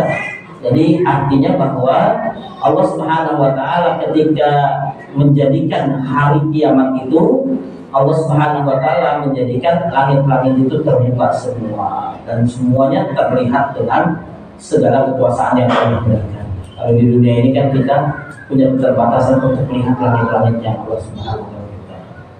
Tujuannya untuk apa? Untuk membuktikan, Bu. Kan kita di dunia ini kan banyak mengenai nafal hukum samkan syidaya, dan kami telah jadikan untuk kalian 7 lapis langit yang sangat kokoh. Kapan ibu-ibu bisa melihat langit yang kokoh? Kalau di dunia sekarang kan ibu nggak bisa, harus pakai alat mikroskop gitu ya, kayak bosca gitu dan sebagainya. Ibu semakin ke dalam itu semakin misteri. Kenapa? Karena dunia yang sangat luas. Nanti ketika ibu diberikan kesempatan oleh Allah Subhanahu wa taala untuk masuk ke dalam surga Allah atau dalam sebuah perjalanan kematian, seluruh langit itu dengan lapisannya akan tampak sedemikian rupa. Itu yang disebut dengan kata abwaba, ya, bahwa langit-langit itu terbukti. Sekarang ayat 20-nya. Wasuyyiratil jibalu fakanat saraba, dan dijalankanlah gunung-gunung maka menjadi fata morgana dia. Nah, kalau ini Bu kaitannya dengan kondisi ketika manusia mengalami sebuah penghancuran alam. Ketika hari kiamat terjadi, gunung-gunung itu semua seakan-akan menjadi kapas. Dia tidak berdaya, dia selalu bergerak ya dari satu tempat ke tempat lain. Ya. Maka kalau kita lihat gunung-gunung ini seperti fata morgana. Artinya apa? Ada manusia yang sangat mengagungkan gunung, ya, melihat kehebatan gunung. Padahal sesungguhnya bagi Allah untuk menjadikan gunung itu hanya sebagai fata morgana sangatlah mudah. Kenapa? Karena Allah bisa menggerakkan gunung-gunung ini, Allah bisa menghancurkannya, Allah bisa mencabutnya, Allah bisa menjatuhkannya. Itu karena kekuasaan Allah Subhanahu wa taala ketika hari kiamat itu terjadi. Ya. Nah, kalau hari kiamat ini digambarkan oleh Allah tentang langit-langit yang terbuka dan kemudian gunungan yang dia berpindah-pindah dan hancur, maka artinya bahwa kondisi seperti itu menampakkan kekuasaan Allah Subhanahu wa taala yang tidak mampu dihadapi dengan siapapun dari hamba-hamba Allah. Nah, yang terakhir Bu, ayat 21, inna jahannama kanat mirsada. Sesungguhnya neraka jahanam itu sebagai tempat mengintai. Yang disebut mengintai itu artinya apa Bu? Yang namanya neraka itu dari sekarang itu sudah mengeker siapa yang menjadi calon penghuninya. Jadi kekerannya itu bukan nanti, dari sekarang, ya, yang merada, adakah calon penghuni neraka? Oh, ada di dalam Cibinong, adakah penghuni neraka? Dia muter gitu. Itu jadi ulama itu memang berbeda pendapat tentang mirsad. Mirsad itu sebenarnya penghuni, bukan penghuni, malaikat yang menjaga neraka jahanam. Jadi dia yang mencatat orang-orang yang punya nama calon penghuninya. Jadi sekarang ini Bu, walaupun neraka jahanam ini kan lagi menyala-nyala, ya, kata neraka jahanam ada nggak orang yang mau masuk? Berarti sebentar cari dulu, dicari kan. Ada nggak sekarang yang lagi maksiat? Oh ada. Tenang, nanti daerah Sukahati ada yang suka maksiat, ya, dia calon penghuni kamu kan. Ada namanya tertulis Bu di pintu neraka itu ada namanya. Ini bulan di bulan akhir itu nggak ada langsung. Nah, yang menjadi permasalahannya kalau orangnya taubat namanya terhapus lagi. Kalau seandainya dia tidak taubat sampai meninggal dunia, maka kata neraka jahanam berarti ini udah jadi calon kan. Jadi yang namanya mirsad itu Bu, itu tertulis namanya di pintu neraka. Kalau yang disebut jahanam itu Bu sebenarnya wadi finari jahanam. Itu nama sebuah tempat di dalam neraka jahanam. Jadi neraka itu sebenarnya banyak bentuknya. Ada neraka yang bentuknya itu apinya berkobar-kobar. Ada neraka itu yang berbentuk batu menyala-nyala. Ada neraka itu yang bentuknya itu seperti badai yang sedemikian rupa. Ada neraka itu yang sifatnya menjilat-jilat apinya. Dan ada juga yang bentuk wadin, sebuah lembah, di mana lembahnya ini merupakan bagian dari inti-inti neraka, artinya panas dan sebagainya. Kan di sini disebutkan inna jahannama, sesungguhnya lembah neraka jahanam itu selalu mengintai, ya, bagi siapapun yang akan menjadi calon penghuni neraka. Maka intaiannya itu Bu, tidak modelnya kolektif individu Bu. Jadi kalau ada orang calon penghuni neraka, dia berbuat dosa ini, dengan berbuat dosa seperti ini dia calon penghuni neraka jahanam. Itu langsung pintunya tertulis namanya. Kan ada namanya Bu, as-sa'ir Ibu ya. Neraka itu banyak, ada namanya sa'ir, ada namanya jahanam, ada namanya jahim, ya ada yang namanya sa'id, itu kan Bu ya nama-nama neraka. Itu ketika dia berbuat dosa dia langsung menulis namanya Bu. Ya calon penghuni nomor 1 ini, nomor 2. Itu setiap tahun ditunggu kalau dia bertobat kepada Allah, terutama di bulan Ramadan dia tobat, dicoret lagi namanya hilang lagi. Ya tanggal 2 Syawal catat lagi namanya di situ. Ya kalau mungkin maksiat barangkali ya. Kan namanya orang masya Allah, kadang-kadang kita nggak tahu gitu kan. Kita berbuat maksiat dalam bentuk apa, makanya kita harus berhati-hati jangan sampai kita ikut-ikutan ya dalam berbuat salah. Kenapa? Karena dia akan selalu memantau, pantauannya itu jeli. Karena apa? Karena penghuni neraka, bukan pengawas neraka itu sudah tahu calon penghuni nerakanya itu dosa apa untuk orang ini. Maka siapapun yang berbuat dosa itu langsung tercatat ya. Kalau dia langsung bertobat tidak lama ya, cuma 1 hari 2 hari namanya tertulis, kemudian tiba-tiba langsung terhapus karena dia bertobat. Tapi kan ada manusia yang lupa untuk bertobat kepada Allah Subhanahu wa taala sehingga dia menjadi penghuni neraka ya Allah Subhanahu wa taala. Itulah Ibu rahimahullah bahwa mirsad di sini artinya mif'al dari kalimat qasada, artinya berburu.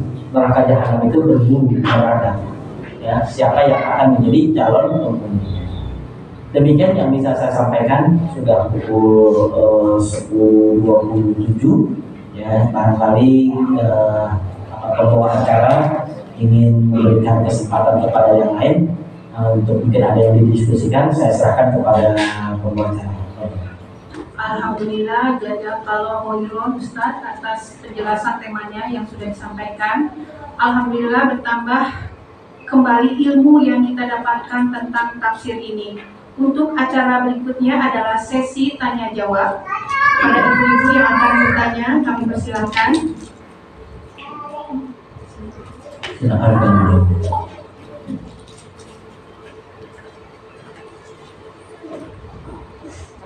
Assalamualaikum warahmatullahi wabarakatuh. Waalaikumsalam.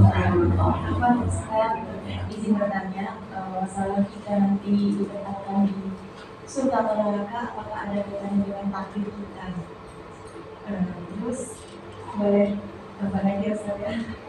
Terus masalah ini kesadaran, ketika kita kesadaran kebencian, bagaimana kita tahu kualitas kesadaran kita? Terus satu lagi ya Ustaz. Ya, silakan.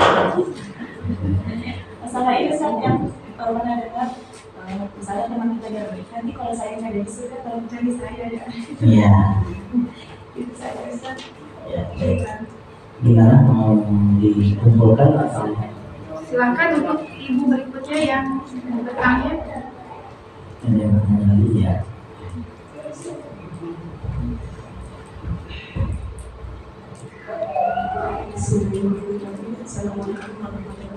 Waalaikumsalam. Saya ada 2 pertanyaan. Pertanyaan pertama saya, untuk menjadi orang yang baik itu kan butuh istiqomahan. Jadi bukan hanya sekedar niat, tapi di tengah jalan berhenti. Kira-kira apa tipsnya agar saya khususnya Ustaz, untuk harus bisa istiqomah dalam kebaikan? Karena siapapun orang mukmin pasti berharap memiliki cahaya-cahaya kebaikan itu ketika dilanjutkan nanti. Kemudian pertanyaan kedua, apa upaya kita, saya khususnya pribadi, untuk bisa dekat dengan orang-orang soleh? Apakah rajin datang ke majelis ilmu saja sudah cukup? Atau memang kita perlu juga memiliki komunitas yang selalu mengajak dan mengingatkan kita tentang kebaikan? Subhanallah. Ya. Assalamualaikum. Waalaikumsalam. Silakan. Ya, baik, ada 5 pertanyaan ya dari 2 penanya. Yang penanya pertama ada 3. Yang pertama kaitannya dengan masalah takdir. Jadi Allah Subhanahu wa Ta'ala sudah menyampaikan kepada kita banyak di dalam Al-Quran maupun dalam hadis qudsi bahwa Allah memberikan kesempatan kepada setiap hambanya untuk menjadi penghuni surga. Sebagaimana Allah juga mempersiapkan neraka dan setiap hambanya bisa menjadi penghuni neraka. Artinya seandainya seluruh hambanya ini taat kepada Allah dan semuanya masuk surga, Allah tidak kesulitan untuk membuatkan kapling surga. Sedangkan kalau ada orang semuanya ingin masuk neraka berbondong-bondong, Allah tidak kesulitan juga untuk menyiapkan kapling neraka. Artinya kesempatan setiap orang untuk masuk ke dalam surga itu sama besarnya seperti orang bisa masuk ke dalam neraka Allah.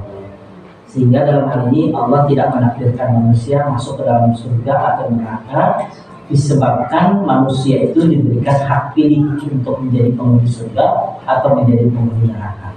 Faman syaa falyu'min wa man syaa falyakfur. Kalau dia mau menjadi orang yang beriman, silakan. Kalau dia mau jadi orang yang kufur juga silakan. Karena Allah punya kedua-duanya dan Allah bisa memasukkan hamba-hambanya sesuai dengan kehendak Allah.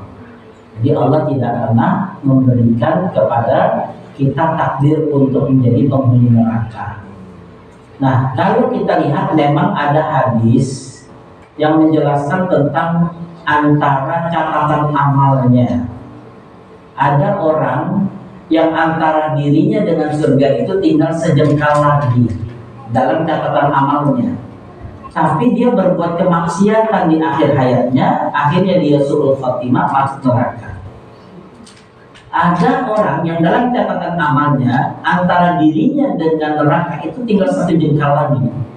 Tapi dia berbuat kebaikan, maka akhirnya dia meninggal husnul khotimah, maka dia menjadi penghuni surga.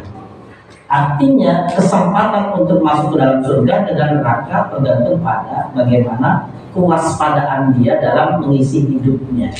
Jadi Allah tidak memaksa orang itu masuk surga atau memaksa orang itu masuk neraka. Cuma Allah meminta kepada seluruh hambanya, udkhulul jannah, masuklah surga.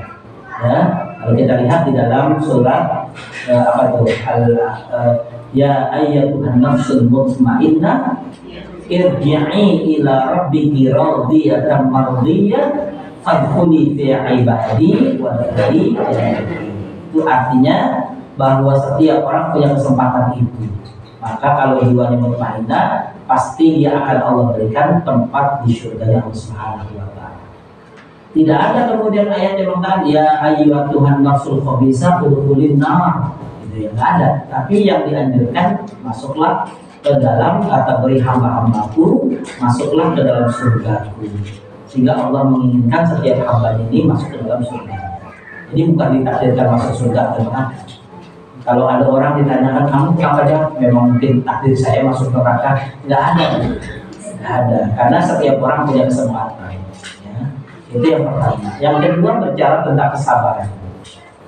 Jadi kalau kita tahu di dalam Al-Quran ada ayat yang berbunyi la yukallifullahu nafsan illa wus'aha, atau ada ayat Al-Quran yang berbunyi ya, inna ma'al usri yusra fa inna ma'al usri yusra inna ma'al usri yusra. Maka hidup itu sebenarnya adalah menjalani semua apa yang Allah sudah takdirkan kepada kita. Kalau itu berat harus dihadapi dengan sabar. Nah, ketika Allah memberikan ujian yang semakin berat, berarti Allah tahu kita punya kesabaran yang lebih. Jadi semakin berat ujian itu, Bu, menjelaskan bahwa ibu itu di sisi Allah punya tingkatan kesabaran yang sangat tinggi. Jadi jangan kemudian ibu balik arah. Ya Allah, saya sudah tidak kuat lagi, saya sudah tidak sabar lagi. Karena itu adalah kesempatan Allah untuk mengangkat derajat kita di surga dengan kesabaran. Kemudian kita katakan saya sudah tidak sabar ya Allah, maka kesempatan itu kita tolak. Katakan kita ingin masuk surga tapi jangan tinggi-tinggi ya Allah, jangan keren-keren gitu kan. Cukup di sini saja. Sehingga kesabaran itu kita batasi. Karena apa? Karena kesabaran yang kita miliki itu berimplikasi terhadap tingkat dan kualitas jannah Allah nanti di akhirat. Maka semakin sulit hidup ibu-ibu, semakin kesabaran dibutuhkan, semakin ibu punya kesempatan mendapatkan rahmat Allah yang lebih tinggi. Ya, jadi dengan kata lain, sabar itu tidak ada batasnya. Kemudian yang terakhir pertanyaan ibu, apa tadi saya lupa.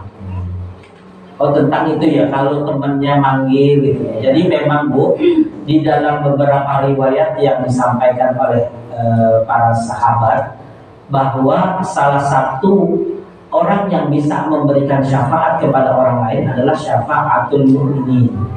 Kalau syafaat Nabi sudah jelas, syafaat Al-Quran sudah jelas, syafaat anak yang soleh sudah jelas, syafaat pencinta Quran sudah jelas. Ini sahabat Bu. Ya, jadi syafaatul mu'minin itu kalau saya melihat di dalam riwayat itu sebenarnya di jalanan bukan di surganya. Kan kalau bahasa kita, nanti kalau engkau tidak lihat aku di surga, cari aku, kalau nggak ketemu ya minta kepada Allah agar aku masuk ke dalam surga. Itu kalau memang sudah di dalam surga ternyata nggak ketemu. Tapi di dalam beberapa hadis saya menemukannya Bu, ternyata itu di jalan.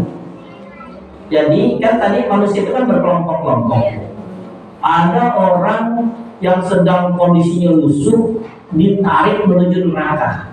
Wajahnya musam, muram, sedih, mau menuju neraka. Kemudian dia lihat, ya Allah, itu kan orang dulu umrah dengan saya, dulu dia ibadah dengan saya, dia iktikaf dengan saya. Maka dia angkat tangannya, ya Allah, jika engkau masih memberikan aku izin untuk memberikan syafaat kepada saudaraku, aku minta saudaraku ini agar menjadi orang-orang yang tidak jadi kemasukan ke dalam neraka. Kalau permintaan orang itu Allah izinkan, maka dia mendapatkan syafaat dari sahabatnya. Itu diperintah satu lagi kan orang mau ada yang ke surga, neraka, bayangkan. Ya kan miliaran jumlah orang. Jadi mungkin kelompoknya kelompok besar, mungkin satu kelompok berapa, wallahu a'lam. Soalnya di situ sebutnya qaimah, kelompok-kelompok. Ya, pas lagi mampus sudah, ini teman saya ya Allah. Ya, kemudian kalau Allah izinkan, maka malaikat diperintahkan tarik dia. Bawa dia bersama dengan temannya, akan dimasukkan ke dalam. Itu salah satu bentuk bagaimana seorang mukmin bisa memberikan syafaat kepada mukmin yang lain. Tapi barangkali bisa juga terjadi, tapi itu kan sudah terlanjur masuk neraka Bu. Ya, kalau dicari-cari nggak ada, di ruangan yang mana ini nggak ada ya, baru dicari di neraka itu ya. Kalau kita kan berusaha mencarinya sebelum masuk. Minimal syafaatnya, kalaupun bisa mengurangi. Ya, kata Allah, aku menerima doa hambaku, aku bisa memberikan maaf kepada mengabulkan, tapi dia harus masuk neraka dulu sebentar. Tapi dengan keinginannya dia nggak lama-lama. Itu bisa saja terjadi. Jadi itu ada namanya syafaatul mukminin, syafaat orang. Baik, itu penanya pertama. Kemudian tadi pertanyaan yang kedua berkaitan dengan apa Bu? Keistiqomahannya. Kalau istiqomahnya agak repot. Saya juga tadi belajar istiqomah. Jadi intinya istiqomah itu Bu, dari beberapa pengamatan ya yang saya pahami dari kitab-kitab. Cara untuk membangun keistiqomahan yang pertama adalah kita harus mengenal siapa Tuhan kita. Jadi kenali ma'rifatullah, ma'rifatul Rasul itu penting. Ya, ma'rifatul Rasul, ma'rifatullah, ma'rifatul Rasul. Yang pertama. Yang kedua, untuk menjadi orang yang istiqomah di jalan Allah, kita harus tahu bagaimana caranya untuk bisa beramal yang paling maksimal.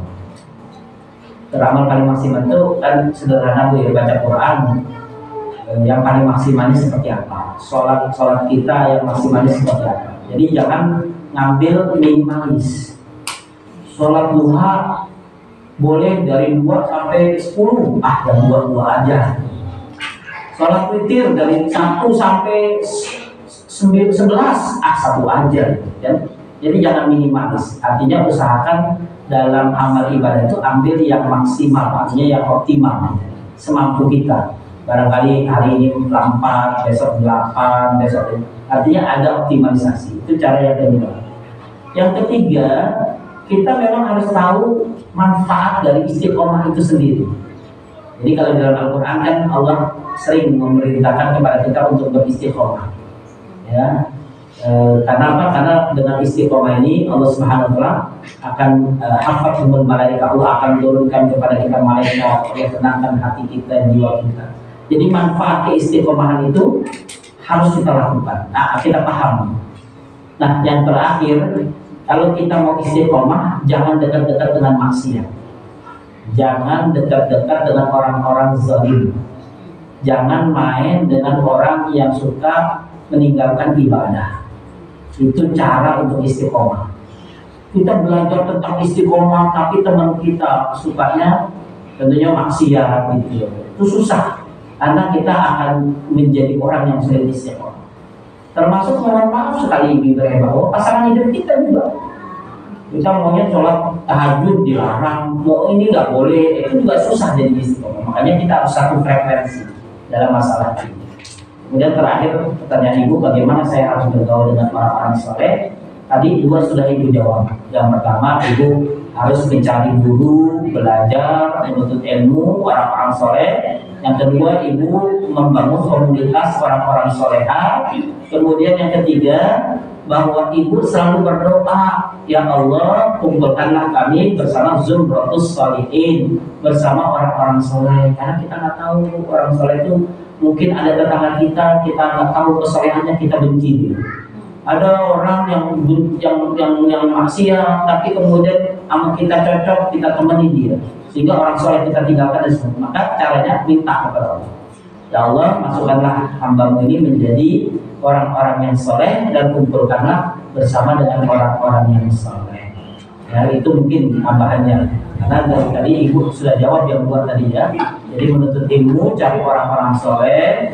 Orang yang soleh itu, mohon maaf ya, artinya dia tidak terlalu banyak terkontaminasi dengan pola pikir dunia, tidak macam-macam, dia tulus, ikhlas, itu orang-orang soleh.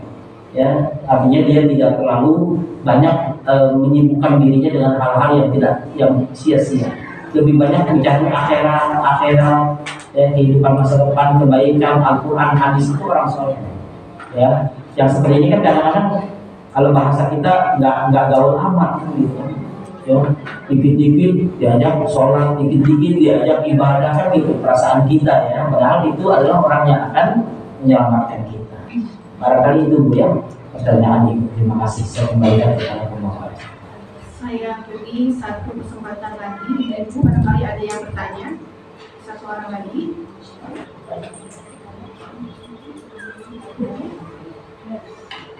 Silakan Bu. Oh iya, silakan Bu.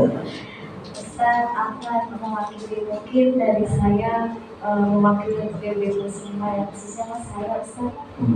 Dari penjelasan Ustaz itu kan insya Allah mah ada hikmah gitu Ustaz ya. Kira-kira nih Ustaz, hikmah apa saja yang bisa kita ambil dan itu berkaitan dengan keseharian kita sebagai ibu rumah tangga. Mungkin itu bisa menjadi penyemangat kita dalam keseharian kesibukan kita sebagai anak jemput anak, sebagai mungkin ada yang mengajar, ada yang sebagai penuntut ilmu, mungkin salah satunya mungkin kalau dijelaskan. Ya. Ustaz, bisa ngomong saya. Ya, baik, terima kasih.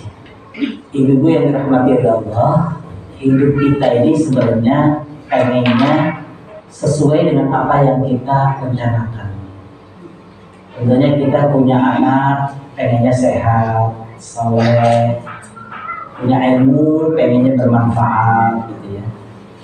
Nah, hikmah itu kalau dalam bahasa ulamanya adalah ghadatul mu'min, sesuatu yang tercecer dari umat Islam. Contohnya gini, ibu ini biasa ngaji kesininya, sedang di dalam perjalanan tiba-tiba ban bocor, ibu jatuh. Kemudian ibu nggak jadi ngaji, ibu ke rumah sakit, ibu perbaiki itu perban gitu ya. Ketemu dengan teman-teman yang ngaji, yang mohon maaf ya saya tadi nggak bisa ngaji, nggak apa-apa, pasti ada hikmahnya kan ya. Artinya begitu model-model di hikmah. Anak kita contohnya yang harusnya dia sekolah, tiba-tiba dia nggak sekolah, barangkali ada hikmah. Saya dulu pernah kasusnya begini. Ada orang yang saya datangi di rumah sakit, dia nangis. Dia nangis, dia bilang, saya ini hanya menjadi beban bagi keluarga saya. Dengan saya sakit, kemudian di rumah sakit, dan kemudian dia merasa hidupnya itu tidak bermanfaat. Kemudian saya dengan sederhana waktu itu cuma bilang begini, sebentar, kamu nikmati aja di rumah sakit sehari dua hari, istirahatlah. Nanti kamu akan tahu sendiri apa hikmahnya. Udah saya keluar. Nah kemudian teman saya mikir, apa ya hikmahnya saya sakit? Kayaknya nggak ada deh. Gitu. Ternyata sehari dua hari biasa orang mengunjungi, datang macam-macam. Ada satu orang yang dia sebenarnya benci, dia nggak mau, maksudnya dia nggak senang lah dengan orang itu. Tiba-tiba orang itu datang minta maaf ke dia. Dia terkaget, padahal dia itu yang bersalah, tapi orang yang dia zalimi justru datang meminta maaf dan mendoakan. Terus kemudian dia mulai berpikir, barangkali salah satu hikmahnya, selain saya tahu siapa yang menjadi teman saya, siapa yang bukan jadi teman saya, yang kedua, saya tahu bagaimana kesabaran orang itu. Ternyata dia berjiwa besar. Saya yang berbuat salah, dia yang minta maaf. Saya jadi tahu bahwa ternyata orang itu tulus. Ada hikmahnya. Jadi kita kan yang namanya hikmah itu tidak kejadian di depan, ya, tidak kejadian di depan. Kalau ya, mungkin kalau seandainya saya nggak pergi ngaji, saya dapat hikmah dan itu, gitu ya. Tapi yang namanya hikmah itu apa yang tidak kita harapkan kemudian terjadi, maka kita menemukan. Maka semakin ibu punya ketajaman hati, semakin banyak hikmah yang ibu bisa dapat. Ya, jadi al-hikmah itu artinya hikmah itu akan dapat ya dari orang-orang mukmin. Tapi setelahnya itu, pokoknya pasti ada manfaatnya deh. Ya, kayak saya punya kakak saya, saudara di kakak saya di Cianjur, bikin pesantren 7 genang. Saya bilang ini pesantren dibikin nggak pakai rencana, masa ini tiangnya kayak gini, ini gempa sedikit hancur. Saya bilang, dia bilang kan kita nggak punya uang, udahlah bikin aja, ya bikin. Jadi ruang tamu buat saya tidur itu di rumah pimpinan, sampingnya itu tempatnya itu saya ketok itu kok kayaknya. Nggak lama 6 bulan kemudian gempa, saya tanya gimana, hancur semua, rata jadi tanah. Kemudian dia sedih, dia bilang, iya Arina namanya juga sudah takdir Allah. Ternyata ketika itu difoto, di-share berkali-kali, dia bisa bikin rumah sekarang 2 kali lipat daripada rumah itu. Artinya apa? Ada hikmahnya kan saya bilang. Ya, jadi hikmahnya itu banyak sebenarnya. Jadi seorang mukmin itu pasti akan mendapatkan banyak hikmah di balik kesabarannya tadi. Baik, mungkin itu yang bisa saya sampaikan. Mohon maaf, terima kasih. Saya kembalikan kepada Ustaz. Alhamdulillah, jazakallahu khairan Ustaz atas jawaban yang telah diberikan. Semoga menjadi tazkirah bagi kita semua yang mendengarkan. Jika tidak ada lagi pertanyaan, maka kita akan lanjutkan ke acara berikutnya, yaitu doa penutup yang akan disampaikan oleh Ustaz Dr. Haji